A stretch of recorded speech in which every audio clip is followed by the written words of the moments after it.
Hello and good morning. How are you doing today?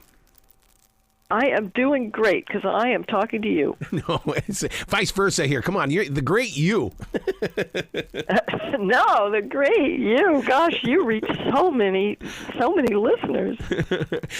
I got to tell you, I did some research before we had this conversation for the past week since I've got my hands on this book, and I've taken it to people, and you know what? It's so amazing to watch how people react. It's like you go from, oh my God, to, oh, let me read that. And what is it about the octopus? They are so amazing. Oh my gosh. And they really are like these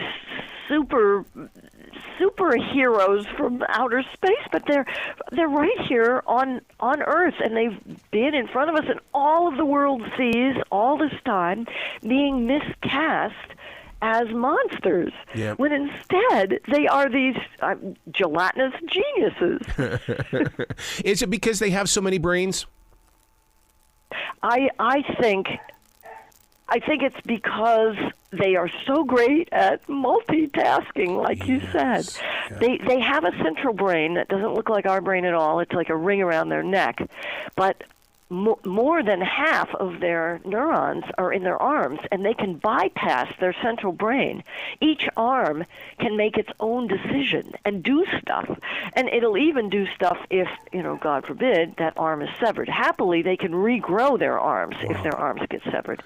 And if, you don't have a shell, which these octopuses don't, even though they are mollusks. Oh, we're hearing from my dog. He wants to be on, too. That's okay. So is my dog. Let's address everybody. Sorry about that. He has a lot to say. He's a border collie. He'd like to run the world. I think the world would be doing much better. But really, I think I'm waiting for our octopus overlords to take over. Anyway, yeah, they have all these abilities that we would love to have. They are shapeshifters. They can change color and shape. They can change the texture of their skin. They can pour their boneless bodies through a tiny opening even when they're huge. They have venom. They have ink. It can outsmart everyone from a whale to a bird to an otter to a shark. And they outsmart the human researchers a lot. The researchers I've spoken to have said they are really hard to study, even in the laboratory, because they'll crawl out of their tanks sometimes when you don't want them to, and they can be really moody. Man, you covered two things there that it's like you were reading my notes before we got together, because when you started talking about shapeshifters, I really wanted to know, are they shapeshifters? And you answered that without even getting the question. Well, we must be doing the octopus mind meld, Arrow. Plus, I totally understand the way that they can move their tentacles and do different things at the same time. Because as a martial artist, I do that with my right and left hand. I'm doing several things at one time. So no wonder I have a connection with the octopus. Wow, that's great. Next, you got to work on changing color. or getting a bobblehead or a bubblehead of some sort. Yeah, right. Gosh, yeah, I mean, they are so different from us that even the part that we think of as their head isn't even their head. Really? Everybody thinks that big round thing on the top, that's their head. It's not. That is the part of their body that houses their organs of respiration and excretion and reproduction. That's like their torso. So you could not find an animal less like us. They go, essentially body, head, limbs, and then their mouths are in their armpits. And in their armpit, they have a beak that looks exactly like a parrot, and venom like a snake. And ink like an old-fashioned pen. Wow. You know what this book does prove to me, though, is that like a snowflake, there are no two octopus the same. And that's what I love about it, because every page has a new identity.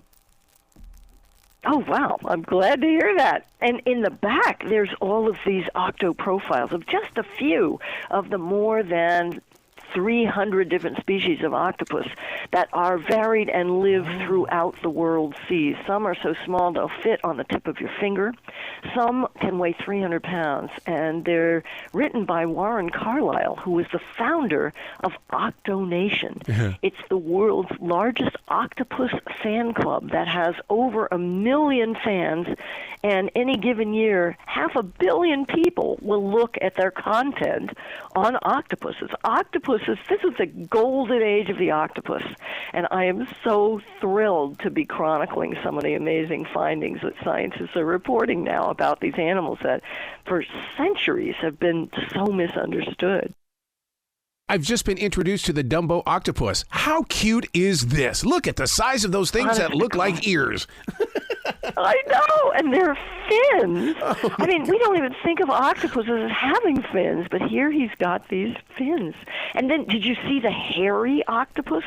He looks like this big hairball that floats around on that. Well, he's not even big; he's quite small.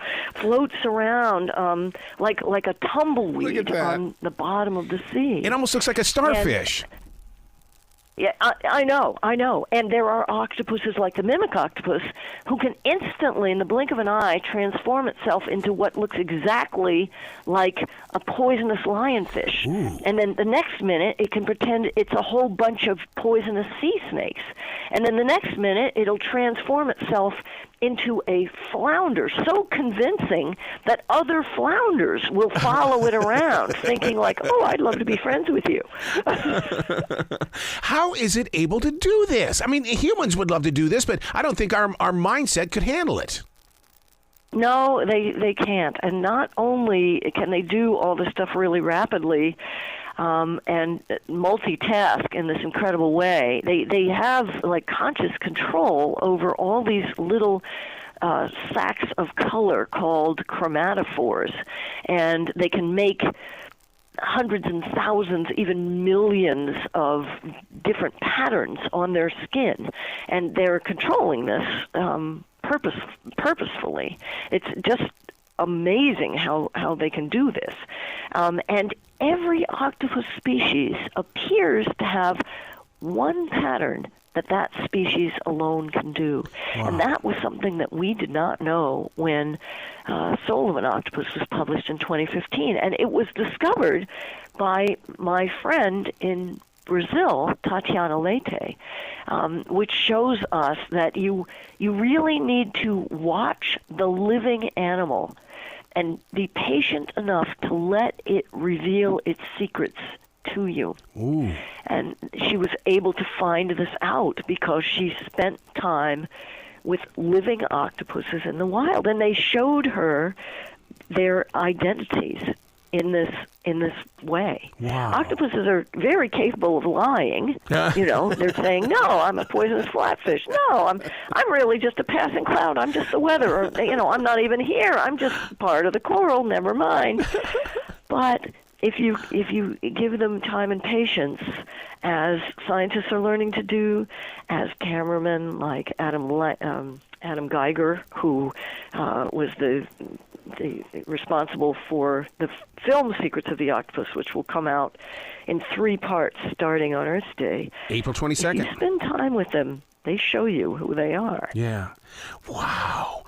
I'm just so fascinated with your love for nature, because I'm really into nature myself, learning to love all living things, and you are absolutely 100% living that.